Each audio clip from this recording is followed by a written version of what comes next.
Estamos de volta para falar que a doutora Silvana Salles também está aqui com a gente. Ela é médica urologista e vai conversar com a gente sobre um assunto que eu particularmente acho que é legal. Incentivar, na verdade, na saúde, tanto do homem como também se preocupar com essa saúde logo na infância. Porque quando você tem um cuidado na infância, ele vai ser uma criança que vai estar se preparando para a adolescência chegar e, obviamente, também na fase adulta, ele vai estar bem. Já sabe quais serão os seus cuidados na fase adulta. Algo que chama atenção, às vezes tem gente que diz assim, os homens não gostam de ir para médicos. Por que será, né?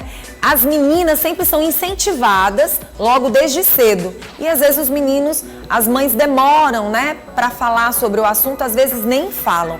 E em pleno século XXI, a gente tem que tirar essa ideia de que os homens não gostam de procurar os médicos. Às vezes não se cria um hábito logo na infância de que os homens devem se cuidar também. E esse incentivo é importante, porque aí o menino já começa a ter uma responsabilidade que não vai encontrar só na escola, mas dentro de casa também.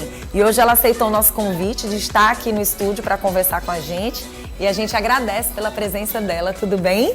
Tudo bem, bom dia. Eu agradeço o convite. Eu é que fico feliz de te receber, porque a gente sabe que profissionais como vocês, nesse horário, é um pouco mais complicado. Mas graças a Deus, deu certo da gente trazer a doutora para ela falar sobre esse assunto. Doutora, eu não sei se é real, mas a gente percebe que para conversar com a saúde, né, das nossas meninas, né, é mais fácil do que com os meninos. Às vezes a gente tem essa sensação. Eu não sei se essa fase adulta que as pessoas acabam dizendo, não gosto de ir para o médico, é porque se preocupam mais em levar as meninas para o ginecologista do que os homens. Isso, é uma questão cultural, né? Sim. Sempre quando a menina, ela já chega na fase da adolescência, que tem a primeira menstruação, que a gente chama de menarca, né? Já se tem o hábito de levar a menina ao ginecologista. Só que os meninos não. Certo? Então tem essa lacuna, né? A criança, o menino vai ao pediatra e depois quando vai lembrar de ir ao médico é lá para os 40 anos, quando tem a questão da campanha de combate à próstata. Então tem essa falta, esse gap. Uma distância gigantesca, muito grande. Né, e não precisa disso, tá certo? Sim. É claro que a avaliação inicial do menino é partir pelo pediatra, quando o pediatra avalia a criança e vê que tem algo de errado, algo diferente, ele vai encaminhar o especialista, no caso o urologista pediátrico. Mas o pediatra pode acompanhar assim até os 16, 18 anos e é importante ter essa avaliação do adolescente, tá bom? Não só com o pediatra, dependendo da faixa etária, como também com o próprio urologista, na orientação da iniciação sexual, das formas de prevenção, certo? Para ele já começar a ter o hábito de se cuidar, né? E esse hábito vai se perpetuando, né? Acaba sendo uma rotina, uma vez por ano. Isso já está acontecendo, viu, Vanusa? Graças a Deus. A gente já tem vários pacientes que as mães trazem, né?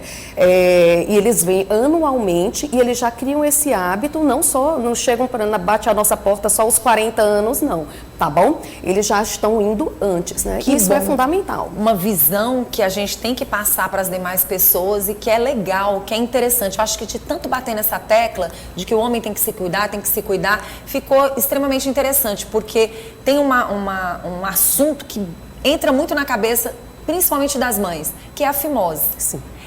É um dos maiores assuntos tocados quando é para se falar de menino. Sim. Mas não é só a fimose. Tem outras situações que o próprio menino encontra dificuldade de se entender. E aí, dependendo da conversa, enquanto ele é pequenininho, dá para você ir conversando. Mas chega numa fase que o filho já quer cuidar dele só, ou ele procura o pai, ou se não tem o pai, acaba encontrando informações fora de casa. E é importante a gente falar sobre esse assunto. Gostei quando a doutora falou que tem que ter um olhar diferenciado, principalmente na adolescência, né? Quando vai chegando a adolescência. Tem que ter uma relação de confiança da família com a criança, desde o início, desde a infância, essa relação de confiança, de dedicação e de sensibilidade com aquela criança.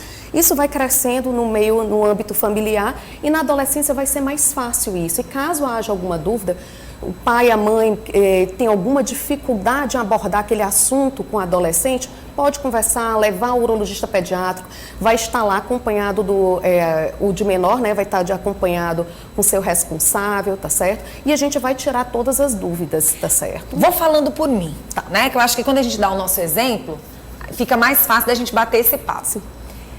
Quando eu fui a primeira vez ao ginecologista, eu não queria que minha mãe entrasse junto.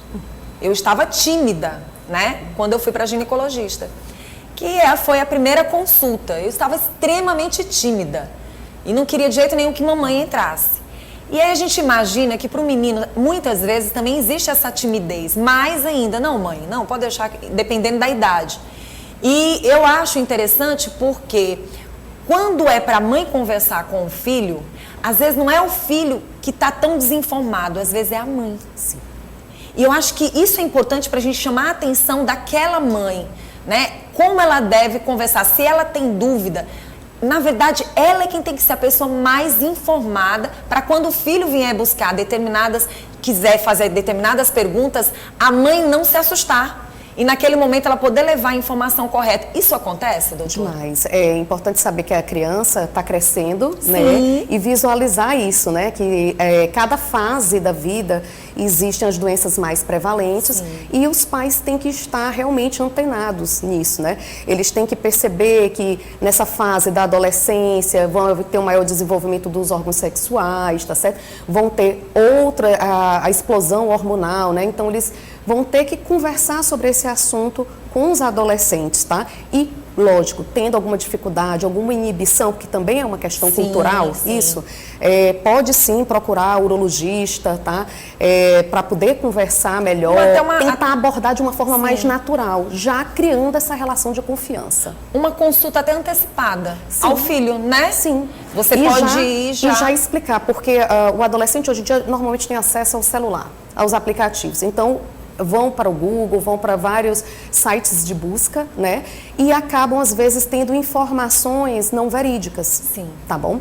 Então, é bom sempre a gente orientar o caminho certo para evitar doenças, evitar problemas que podem se perpetuar pelo resto da vida.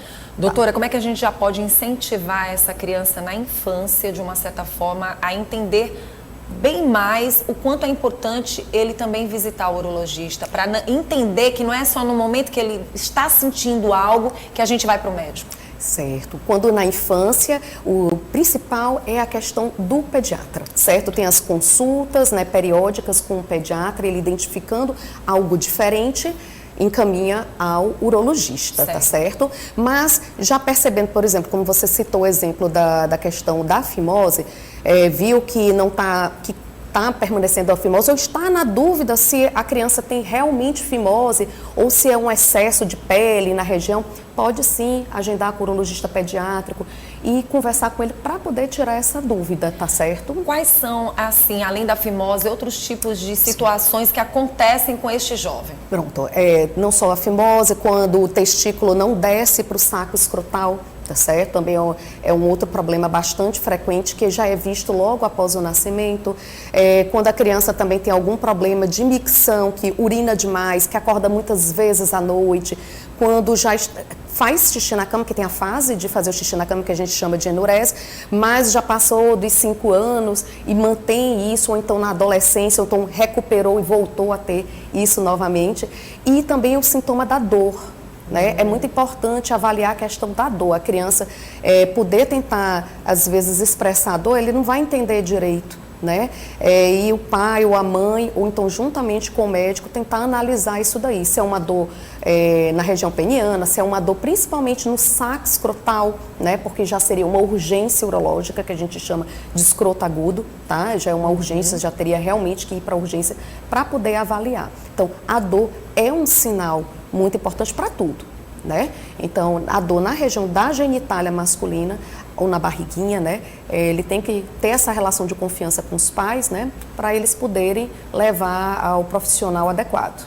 Bom, as pessoas entendem que um urologista, ele trata crianças, trata homens e muitas vezes trata até a própria mulher, sim, né? A gente sabe que existem outros cuidados necessários, mas fica essa... Então, nos últimos tempos, tem tido uma procura maior, sim, né, doutora? Muito Graças maior. a Deus, a Sociedade Brasileira de Urologia sempre faz campanhas anuais do mês do homem, a campanha em novembro, que é a mais conhecida, do Novembro Azul, do combate ao câncer de próstata, né? Então, a gente sempre está divulgando, incentivando a população a se cuidar, que as doenças, quando diagnosticadas na sua fase inicial, têm um excelente resultado, tem um excelente prognóstico, como a gente chama, tá certo? Podendo chegar à cura. Tá Muito bom. Então fica aí a dica, a forma de você incentivar seu filho e ter sempre uma boa conversa para falar sobre o assunto, né, doutora? Sim. De forma leve. Né? Porque a gente estava comentando agora há pouco que às vezes você deixa teu filho ter esse entendimento, não só nas redes sociais, mas muitas vezes a escola está falando. Sim. Mas de repente o professor está falando, está explicando, lá você tem na matéria, mas quando você sai nas conversinhas, às vezes as dicas não são as melhores, né? Exatamente. É bom já se conversar desde o colégio, né? Ter informação do profissional adequado, né? Para poder orientar os alunos e poder tirar as dúvidas dos pais, porque é no colégio também que a gente tem a formação, né, o conhecimento, caso o pai ou a mãe não tenha esse acesso, né, para poder fazer isso nesse meio tão educativo. Doutora, quando as pessoas falam em cirurgias de fimose, existem outros tipos de cirurgias? A senhora estava falando a respeito de excesso de pele, né, a questão da fimose, mas existem outros tipos de cirurgias que podem ser feitas e que não tem nada a ver com a fimose? Na sim, fase ainda da infância? Em relação sim. ao órgão genital? Sim. Sim, por exemplo, a mesma técnica cirúrgica que é feita para a cirurgia de fimose, a fimose é o quê? É quando a cabeça do pênis não consegue ser exposta. Sim. Só que às vezes tem um excesso de pele, consegue expor a cabeça do pênis, mas, que é a glândula, né? Só que a gente precisa retirar aquele excesso de corinho. A técnica cirúrgica da fimose e para o excesso de prepúcio, que é o termo técnico que a gente chama, é a mesma, tá bom? Agora, existem outras cirurgias, sim.